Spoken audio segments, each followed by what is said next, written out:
Chapter 1: The Mission That Went Wrong. The rain came down like a wall, deep in the heart of a forgotten jungle thousands of miles from home.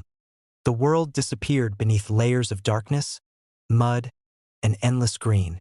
Every sound was amplified, every branch snapping, every insect crawling, every breath taken in fear. For Master Sergeant Ethan Cole, a veteran Delta Force operator, silence was usually his greatest weapon. But tonight, silence was his enemy. His mission had been simple: enter the jungle, locate a high-value target, extract without being detected. A textbook operation, until the helicopter went down. The aircraft was hit during the extraction. A missile tore through the side, sending the helicopter spinning into the trees. Ethan remembered the explosion, the heat, the screaming metal, and then nothing. When he opened his eyes, he was hanging upside down inside the wreckage. His team was gone. His rifle was missing. His radio was destroyed. His equipment was scattered across the jungle floor. And somewhere in the darkness, someone was coming for him. Chapter 2: The Hunters Arrive. Ethan pulled himself from the wreckage and checked what he had. A damaged uniform, a small piece of survival cord, a broken compass. Nothing else. No knife, no firearm, no backup gear. For most soldiers, this was a death sentence. But Ethan had spent years learning that survival was not about what you carried. It was about what you could become without it. He heard voices. The enemy patrol was moving through the trees. They were not searching randomly. They knew someone survived. A squad of highly trained mercenaries entered the crash site carrying advanced weapons and thermal equipment. Their commander looked over the wreckage. "Find him," he ordered. "Nobody survives this jungle alone." Ethan watched from above, hidden in the branches. He knew fighting them directly was impossible. There were too many. So he did the one thing they never expected. He disappeared. Chapter 3: The Jungle Becomes His Weapon. Ethan moved deeper into the jungle. Not faster, smarter. The enemy had weapons. He had knowledge. Every step mattered. He avoided open areas because helicopters would see movement. He avoided rivers because footprints would remain. He avoided dry branches because they would reveal his location. The jungle was alive, and Ethan learned to listen to it. He followed animal trails. He collected rainwater from leaves. He used natural cover to hide his movement. But the biggest challenge was time. The enemy had food, equipment, numbers.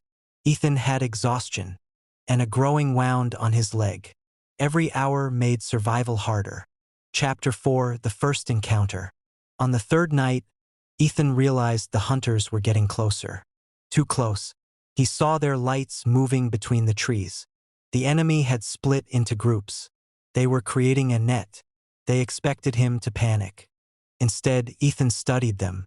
A single mistake could end everything. A careless step, a sound, a shadow moving at the wrong moment. He waited. Minutes passed. Then an idea came. The jungle had been fighting humans long before humans arrived. Ethan used the environment around him. He created distractions. He redirected their search. He forced them to chase ghosts. The enemy believed they were hunting a wounded soldier. They did not realize they were being led deeper into the jungle. Chapter 5: The Psychological Battle. The hardest part was not hunger. It was loneliness. Ethan had spent years surrounded by teammates. Men who trusted him. Men who would fight beside him. Now there was nobody. No orders. No backup. No rescue coming. Only himself. He remembered something his old commander once told him. A weapon can fail. Equipment can break. But your mind is the last thing the enemy can take. Those words kept him alive. Because the jungle was not just a physical battle. It was a battle against fear. Chapter 6: The Enemy Commander. The man hunting Ethan was named Victor, a former special operations soldier who believed survival belonged to the strongest. He studied Ethan's movements.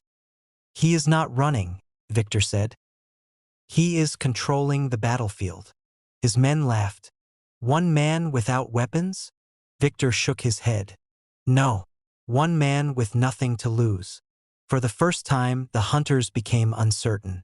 They were no longer chasing prey. They were chasing someone who understood them. Chapter 7: The Final Hunt. After several days, Ethan was weak. His body was failing. But he was close to the extraction point. The only problem: Victor had figured it out. The final pursuit began. The jungle erupted with movement. The enemy closed in. Ethan reached the abandoned communication station where he could send a signal. But Victor was already there. The two men faced each other. One had advanced weapons. The other had nothing. "You should have surrendered days ago," Victor said. Ethan looked around the jungle. "No. Days ago I was surviving." A pause. "Now I'm escaping."